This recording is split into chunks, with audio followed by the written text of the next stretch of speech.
Our speakers today are two people that I admire and love very much. Ayelet Natan is a queer lesbian therapist, lecturer, and facilitator in the field of queerbodiment, LGBTQ embodiment, and LGBTQ mindful intimacy, sexuality, and relating to self and others. And Moran Bodner is a non binary transgender. He's a therapist and facilitator in the field of queerbodiment, focusing on the LGBTQ body mind experience. He works in Israel and abroad through Zoom with people on the transgender spectrum and those who are gender inquisitive. So please welcome them. Ayelet, Moran, please share your wisdom with us. Thank you very much, Anna. Very, very exciting to be here. And hello to all of you wonderful participants who have gathered to hear us. And welcome to our workshop, Queerbodiment, Embodying the LGBTQ Experience. My name is Moran Bodner, and my pronouns are he, him. And my name is Ayelet Natan, and my pronouns are she or her. Let's start with why is a workshop about LGBTQ embodiment even needed? So obviously we live in a world where it's still very difficult and even dangerous to just be ourselves. Rising fundamentalism, strict religiousness, and alt-right views, they all tend to favor patriarchal social structures and a traditional nuclear family. And LGBTQ folk are often viewed as challenging these norms, for which we pay quite a high price. And this workshop is meant to empower us in the face of a hostile world. We believe that queer folks have the privilege to experience a wider range of being, a range of ways of being outside of today's social norm. And this can be an advantage. Historically and presently, LGBTQ have been systematically persecuted, but there have also been other cultures which recognize our healing and empowering qualities. In those cultures, people of varying gender and sexual orientations have held positions of healing and shamans. We subscribe to this view, and we believe that the whole world could benefit from our gifts. Living as LGBTQ carries much heaviness with it, for sure. Feeling like who we are and who we're attracted to sets us apart from others. Being socially excluded, facing discrimination, hate crimes, violence, lack of familial support. In some countries, it means that we are outlawed, we face jail, and even death. We experience fear, guilt, and shame just for being who we are. And for all these reasons, a lot of us feel the need to hide in the closet. However, we believe in positivity as well. And we wanted to say not all things are bad. Some things about being LGBTQ are great. I mean, it takes us a while to find, but we have a community and it is quite strong. And in some cases can be even a family to us. We lead authentic lives. I mean, quite often LGBTQ is synonymous with authenticity and being true to ourselves. And we discover the courage and pride to overcome and live as who we are. Thank you. And so living as LGBTQ has a really ongoing and profound impact on our lives in all aspects, even those who are not connected directly to being LGBTQ or being queer. Our queerness is a core part of who we are, of our identity in this world. In all levels of experience, and so it is possible that people who are not from the LGBTQ community will not understand the full extent or the full impact or the full intensity of how being LGBTQ impacts our lives. But the beautiful thing about embodiment is that it allows us to make the bridge from the personal to the universal experiences that we all share as human beings having a body. And so, and if we do that through our bodies, the embodied mutual experience can put other people in our shoes. connect more empathetically to the other person when you experience through your body rather than just try to understand them with words. So in this workshop, we will try to put you in our queer embodied shoes, so you can experience what it means to be LGBTQ, to have such an embodied experience. And we believe this workshop is important for everyone. First and foremost, for the LGBT folks community, this is a safe space for you, especially in a world which constantly gives us, a world that constantly gives us the message that our body is something to be ashamed of, is something that is sinful, and we should disconnect as much as possible from our bodies in such a hostile world. We need safe spaces to feel safe and at home in our bodies. And so, and more than that, to feel those healing and empowering qualities of our own queerness. This workshop is also important for therapists and people with LGBTQ friends or family. Again, we hope it will help you understand more deeply our experience, and then you'll be able to maybe support us a little bit more. Be a safe space to us as well. So we will first explain a little bit more some important concepts, and then we will dive right into some exercises that will attempt to embody two major themes in the LGBTQ experience, gender and the closet. So first, we'd like to address the embodiment of language. Perhaps you've noticed that Ayelet and I have mentioned our pronouns, and that's to help you know how to refer to us. Later on, we will allow some time for sharing in the chat, and we warmly encourage you to mention your pronouns next to your Zoom name or when you're writing the chat. Again, to help everyone else to know how to refer to you, you can use he, him, she, her, they, them, or whatever other options that you use. Yeah. So what exactly is Queerbodiment? What does it mean? So simply speaking, Queerbodiment is the embodied experience of LGBTQ folks.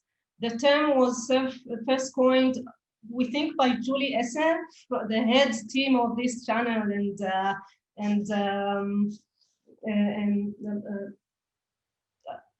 she's really doing really important stuff in Russia.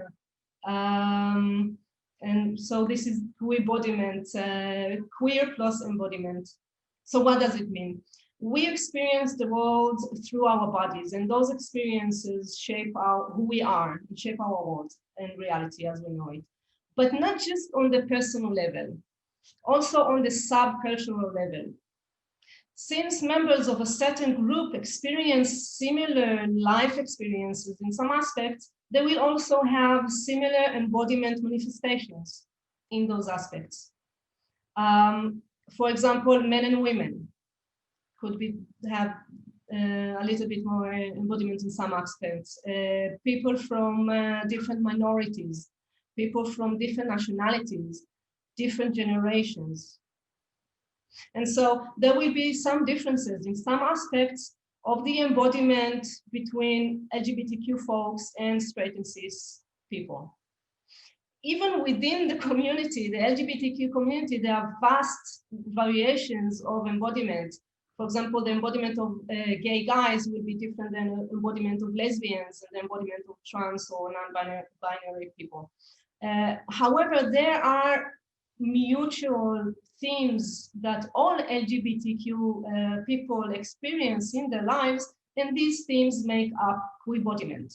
So these would be gender, sexual orientation, the closet is a major one, our social exclusion and oppression, guilt and shame over our body and sexuality, pride, resilience, and more. So before we start with the exercise, just a few general guidelines, because this workshop can be triggering and we want you to be safe. So first and foremost, please listen to your body. We're going to be touching sensitive issues. It can be overwhelming. The body is where we heal, but that's also where we keep our trauma and pain. It's really easy for them to just pop up. So just have a sense of how deep you want to go. If you feel triggered or embarrassed or feeling like you need a break, it's really okay. You can just stop and take a breath, and you don't even have to continue. How to recognize if you're being triggered, just pay attention again to your body. Will let you know.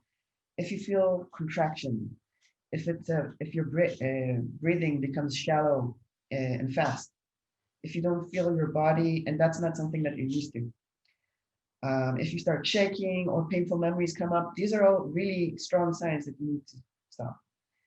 And last but not least, we invite you to playfully experiment. Participating in this workshop doesn't mean anything. It doesn't necessarily say anything about you, about who you are. This is simply a safe space to experiment with different possibilities of being. So we invite you to gently let go of what you know about yourself and play. And before we start, just go ahead and clear yourself a space in the room to move in. There will be some movement during the exercises. So the first exercise is my favorite. It's about the embodiment of gender. And I could go on and on about this, but we don't have that much time. So to very simply define gender, it's who I feel that I am inside. And this could be a woman or a man or non-binary. Gender is very much influenced by how society thinks people with penises or vulvas are supposed to think, act, and look. For example, if I'm born with a penis, then I'm a man and that I'm supposed to like sports, be very analytical, and not talk about my emotions. And when others speak of me, they'll use he, him pronouns. And if I'm born with a vulva, then I'm a female. Society expects me to be a woman and be nurturing, like to talk about my emotions. And when other people speak of me, they'll use she or her pronouns. This, of course, overlooks and excludes intersex, trans, and queer people. And of course, it's very limiting to all humanity in my perspective. The genders are woman and man and non-binary. Simply put, people who are neither or both, or sometimes this and sometimes that. Now, part of the transgender experience is the passing between the genders, but you really don't have to be transgender in order to embody other genders within ourselves. So how do we do that? Well, our society teaches us that certain body parts embody gender. So by imagining that we have other body parts than the ones that we actually have, we can play with the inner feeling of gender. So for this exercise, we will imagine the body part that has gender meaning for us all, and that's the chest. We're going to begin with the gender stereotypes, and then we're going to try to break them down. A word of caution for any trans or queer folk that are here with us. You may experience in this exercise gender dysphoria. However, this exercise can also alleviate that. So please use your discretion. Listen to your boundaries. If you feel uncomfortable, you can walk away from your laptop right now and come back in 15 minutes for the next exercise. And also, I will be suggesting laying hands on the body as a way of embodiment. Think of this touch as a child would touch their own body in wonder and curiosity. But again, if this is unpleasant, if it makes you embarrassed, then you don't have to do it. Okay, so let's begin. And we start by connecting to our bodies. So I invite you to lean back into whatever is currently holding you. It could be a chair, it could be a wall. Whatever is supporting your back, just let yourself gently sink into that. Maybe a pillow. Also notice the surface that is bracing your body underneath. It could be a seat, it could be a bed or a sofa. Notice your pelvis and your legs. We're going to take 2 slow, deep breaths. And you can put one hand on your upper chest and another on your lower belly and breathe into the palms of your hands.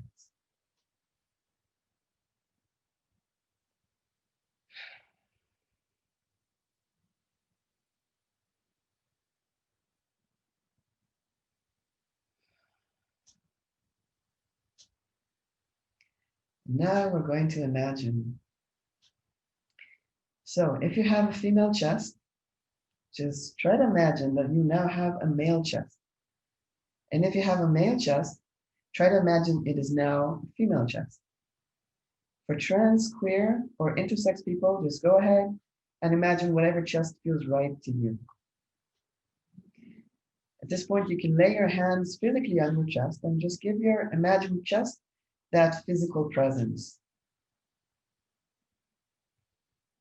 And try to imagine the embodied texture while you're imagining. For example, is this new chest hairy? Or maybe it's smooth. Is it muscular?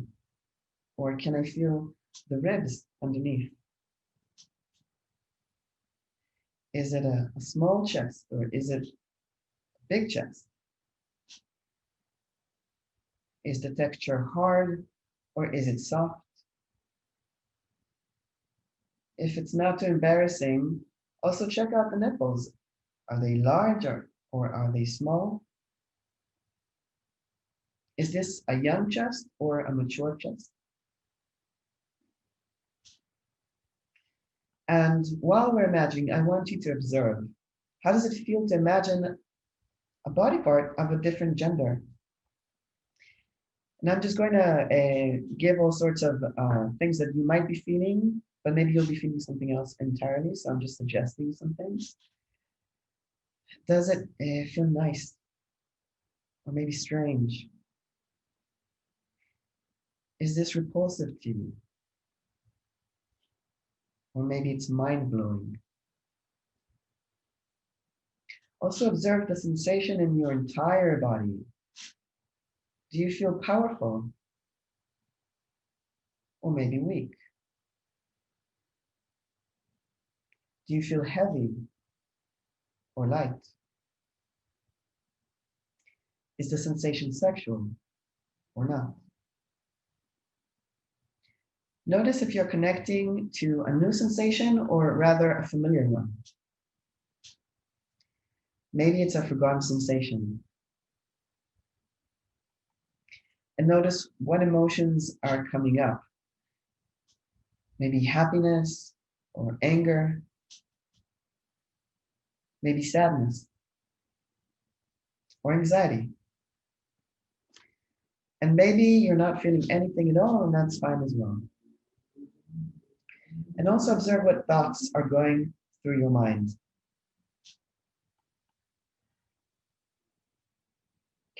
Now I'm going to challenge you to keep on imagining, and if you want, you can keep on laying your hands on the chest, but now I want us to get up from our seat and start moving. Okay, now this movement can be whatever feels right to you. You can walk in the space around you, you can dance or freestyle, and you can also stand in place if you so choose, but I do challenge you to just keep on moving in some way, even if it's just the upper body doing something like this. And as you're moving and imagining, I want you to flow with any stereotypes or archetypes that come up, because we all have them. We all live in a binary world. We all have stereotypes about masculine and feminine. Don't judge them, just go with them. And as you're moving, notice your movement. Has anything changed in the way that you usually move? Is this movement subtle or is it packed with power? Are you moving fast or slow? Notice how the weight is distributed between different parts. For example, what's happening in the upper part of your body? What's happening in your shoulders and your back? What's going on with your breathing? And as you're moving, what's happening in your lower part as well? What's happening with your pelvis and your legs and feet? Is everything moving, or maybe just some parts and others are frozen? And also notice, again, the entire sensations in your entire body. Do you feel secure or sensual, maybe sexual? or maybe none of that.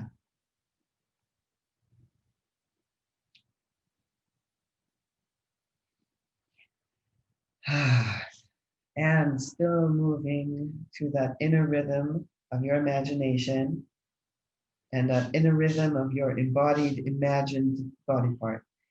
I want us to leave all these stereotypes behind. Let's see if we can do that.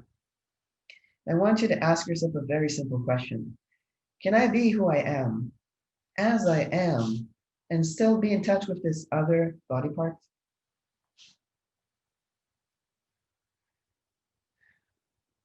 For example, can there be a masculine movement with a female body part? Can there be a feminine movement with a male body part? Or perhaps there doesn't even have to be a gender to this body part at all. There are no right or wrong answers, just go with whatever. And again, notice your movement. Is it different from what it was just a second ago? Or is it the same? And how does this experience feel right now? Now I'm going to suggest some things. Maybe you feel like a freak. Maybe you feel whole and complete. Maybe this part is unbearable. And maybe right now you're feeling euphoric. And just keep on moving, challenge yourself, okay? Don't stop.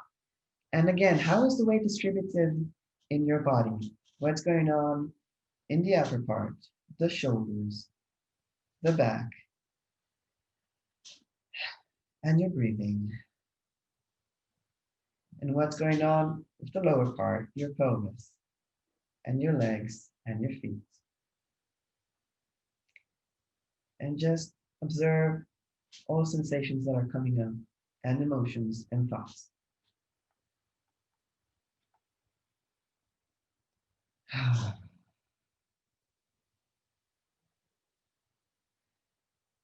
And now come back to your seats and let's return to our actual physical bodies. You can put your hands back on your actual chests just to remember what they feel like. And you can extend that to your limbs as well, okay? We want to just remember our body, remember our physical body, and that's still here with us. And now let's say thank you and farewell to all the feelings and sensations that we've discovered. I want you to lean back into, again, the surface that is bracing you. Just really feel your back and feel your pelvis. And let's again take 2 deep breaths and just come back.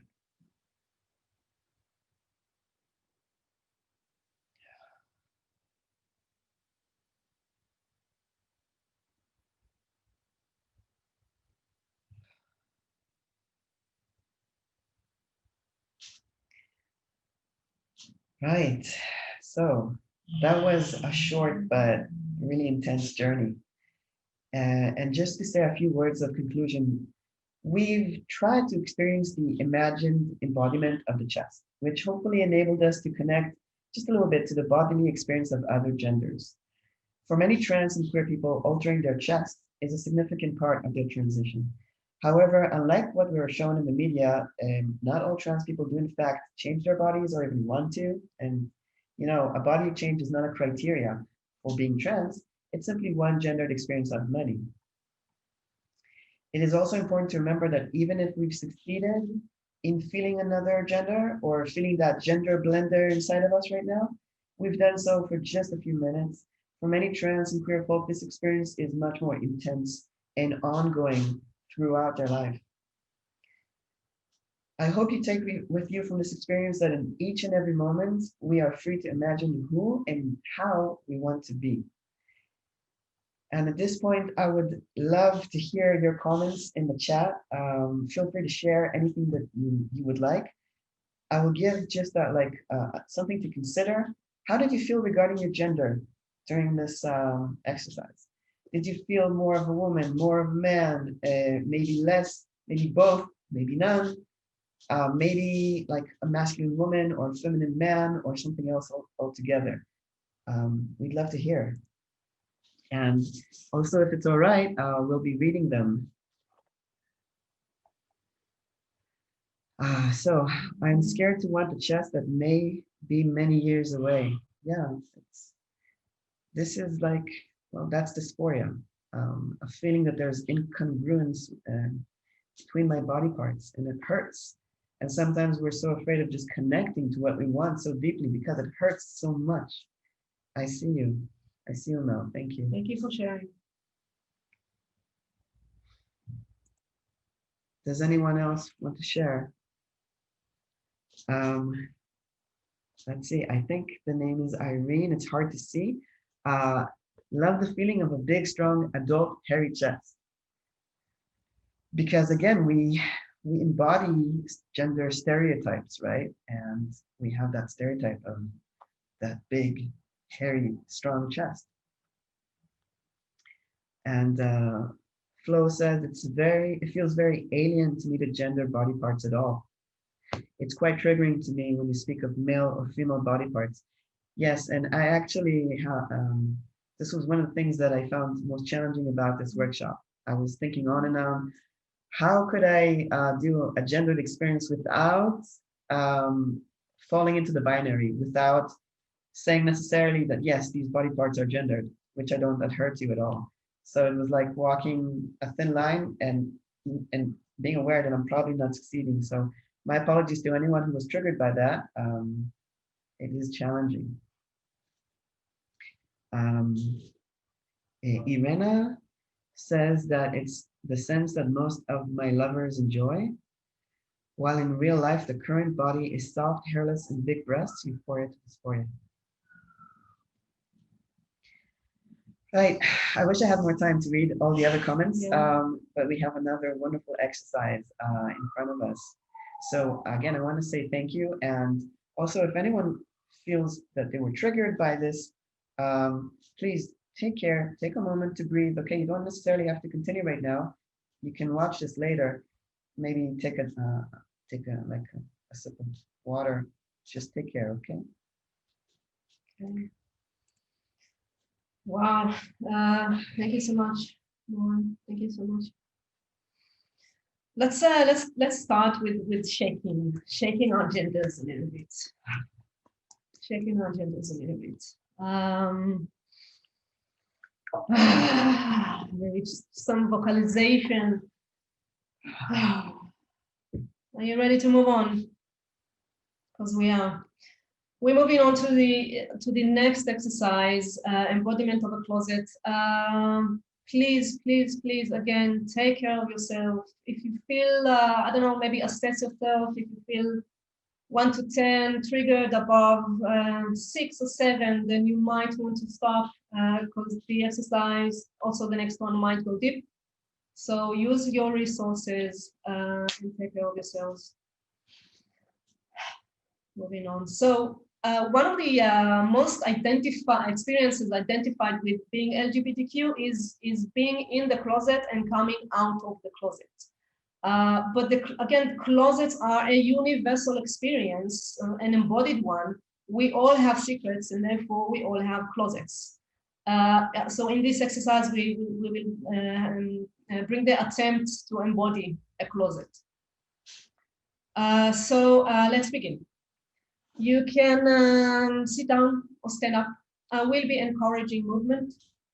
And of course, you can change positions throughout the exercise. I invite you to either close your eyes or keep them open. Again, keep yourself safe.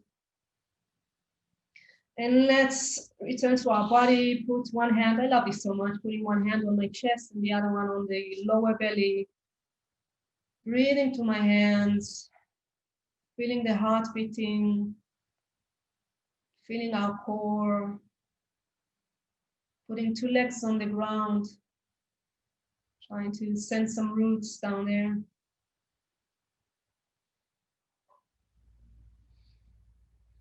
And now think about a secret that you carry today, a secret that is relevant for today, something you don't want others to know about you. In other words, something in which you are in the closet.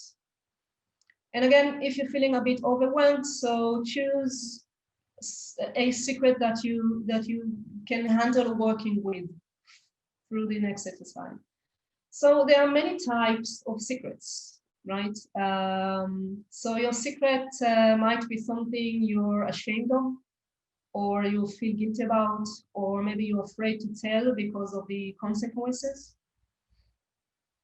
Maybe your secret is something you are proud of, but you're not sure how other people will react to. Maybe it's a big one, maybe it's a small one. Maybe it's not even yours and you're carrying someone else's secret. And it could be something else altogether. So notice what comes up in your body and what resonates for you in the body. What's happening with your breath when you think about the secret? Your muscle tone, your posture, holding that secret in your mind. Where in the body does the secret sit? Where does it live in the body?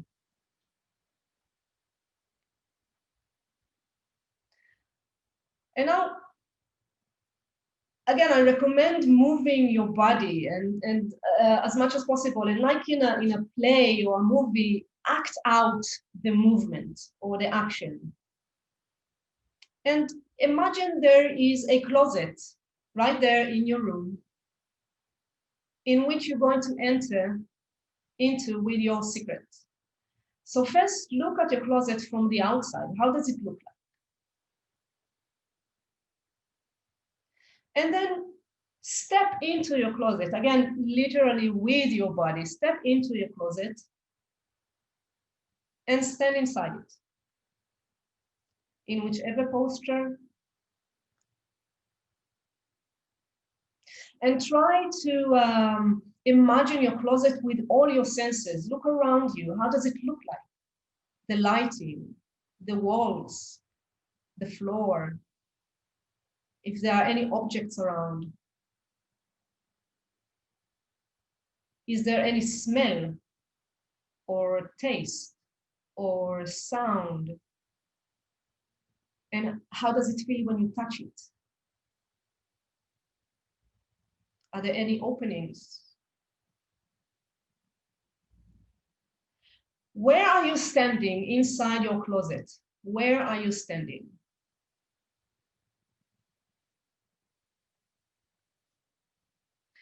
And does it feel comfortable, pleasant, spacious, safe, or tight and closing in, and maybe until you are just these little dots inside your closet?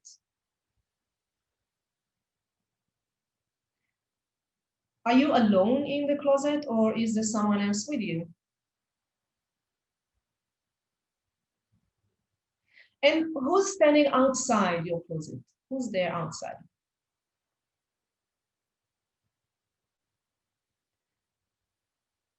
Does your closet feel familiar or strange?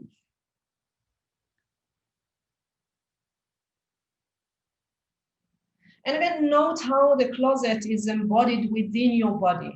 Pay attention to your breath, your posture, the movement that your body wants to do. Let it. Muscle tone, breathing.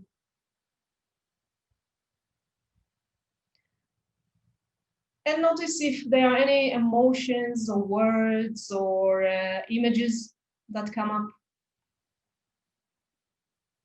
What is the embodied experience of your closet?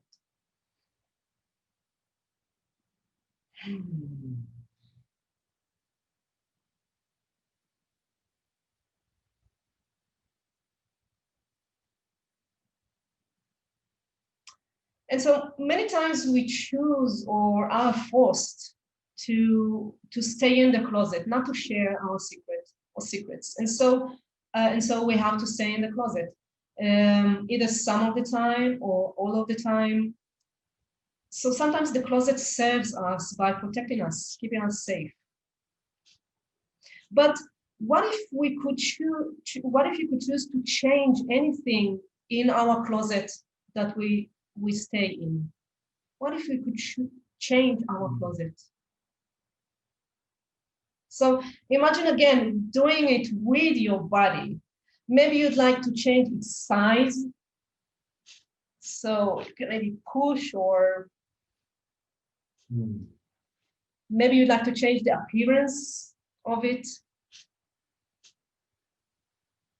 Maybe you'd like to change the position of you inside it,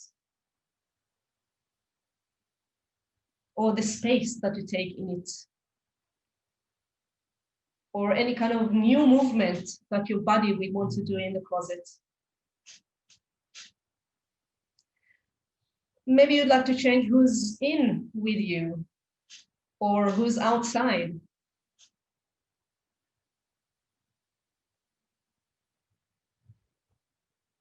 And so now when you do your changes of your closet, does any new emotion or phrase or image come up? What if my closet could be somewhere I could breathe more, just a little bit more spacious, just a little bit more safe?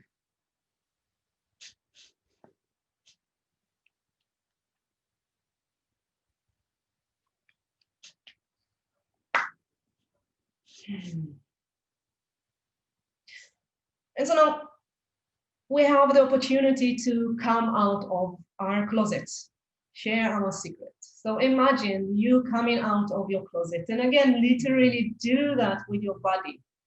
Act it out. How do you come out of your closet? What action or actions do you do?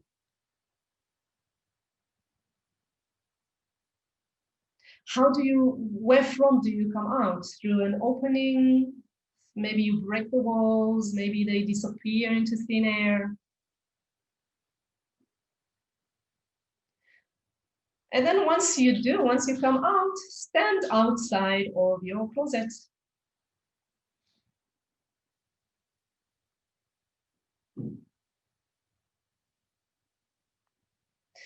And how does it feel like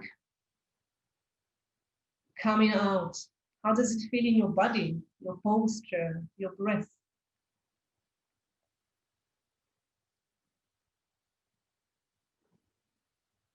How does it look like, the outside of your closet? How does it smell like, taste like, sounds like? If you touch anything on the outside, how does it feel like in your skin? And who's there with you now? Once you're out, who's there with you?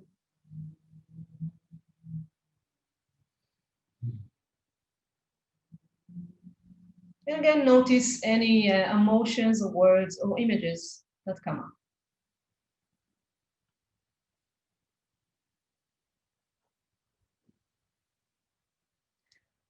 And now you even have the opportunity to change something in your coming out or in this reality outside your closet. What if you could change anything? What would you change?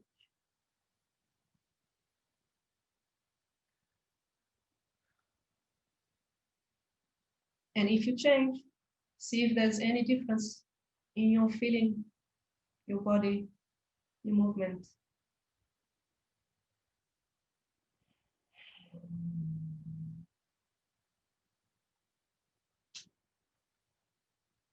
Coming out of the closet. And we have to bring this exercise to an end. So let us thank our closets for keeping us safe, for teaching us the lessons and the wisdom of them. And let's go back to our bodies, sitting down. If you're standing, putting one hand on our chest and the other one on our belly, and just breathing to our hands. Grounding back to here and now.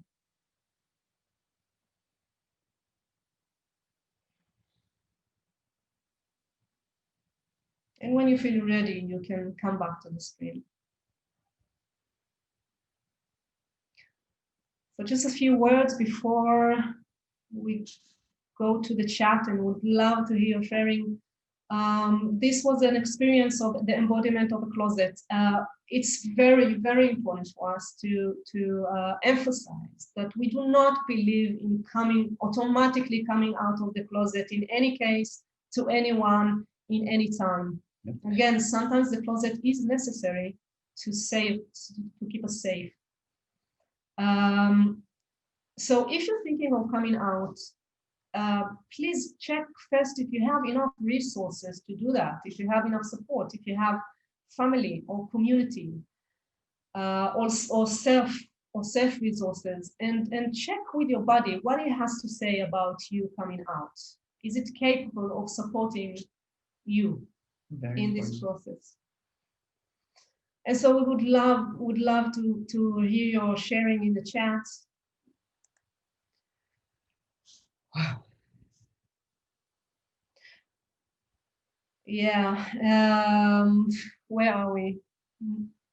And the closets are full of different clothes. Yeah.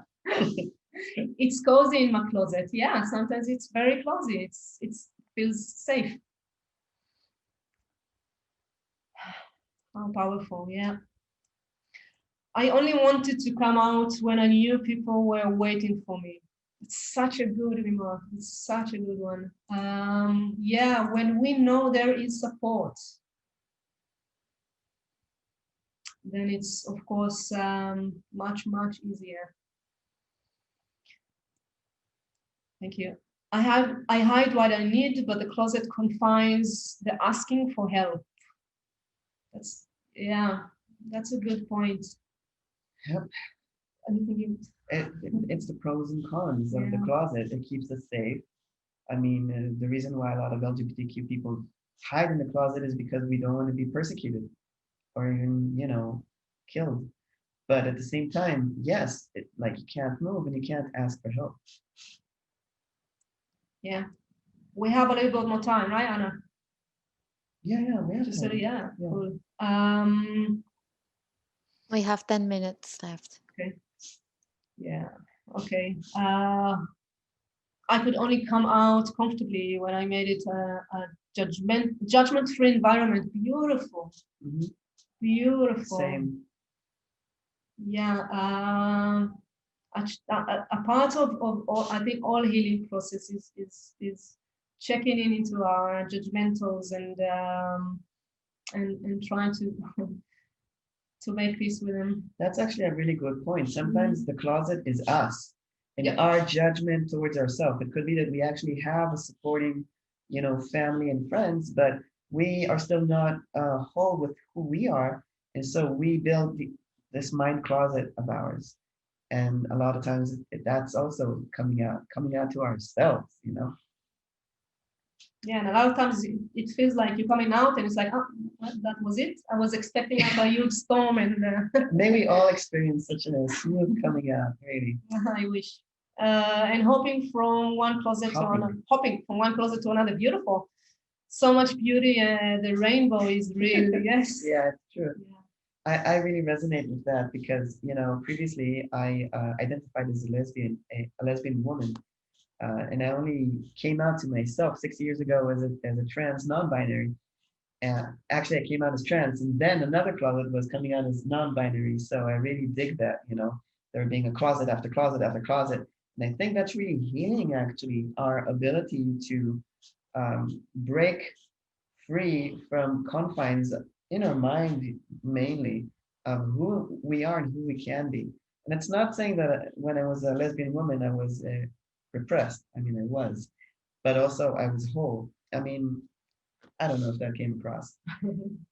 Do any more want to share? I mean, your sharings are just beautiful and really moving, and we feel lucky.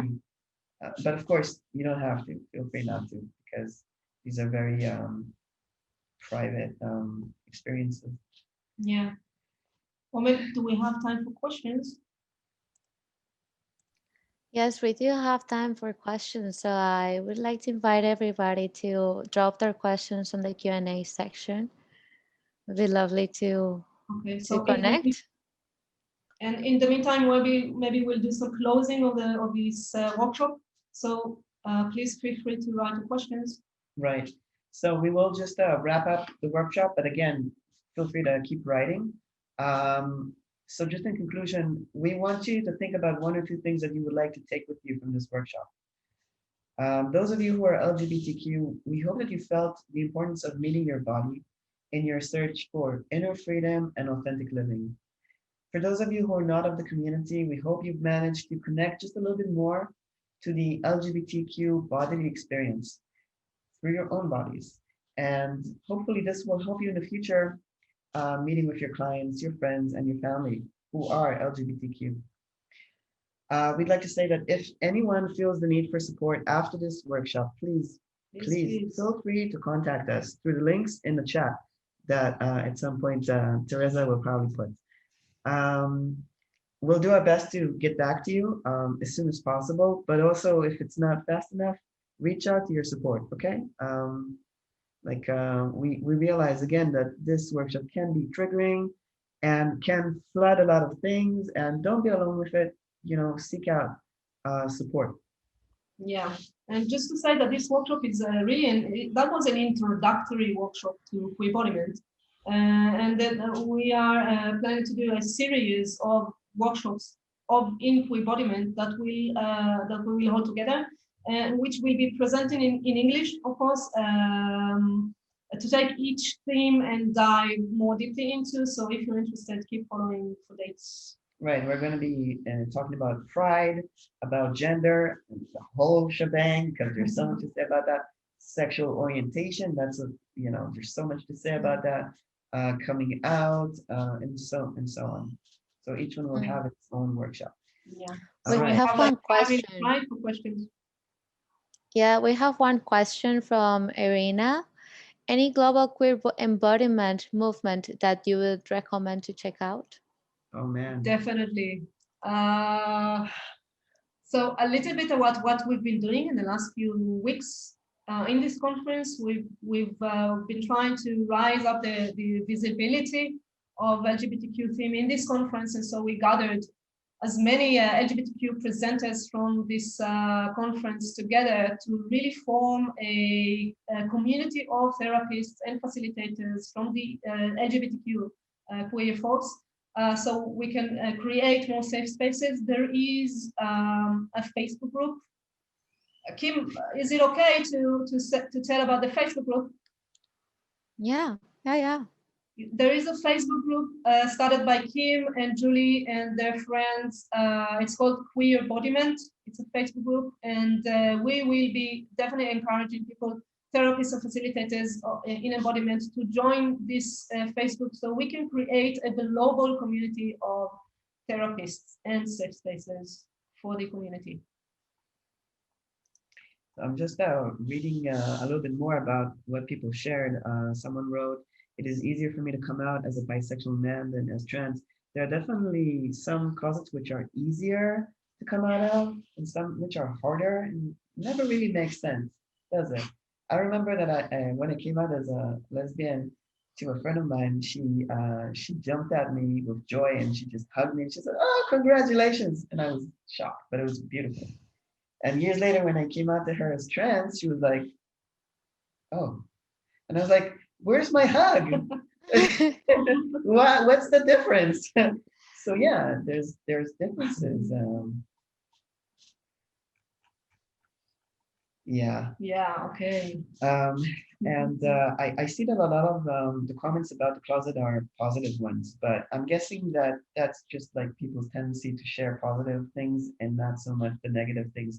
I'm certain that there were a lot of people that had really negative emotions come up around their closet, because it's not a pleasant experience, I think, especially when you're forced into it.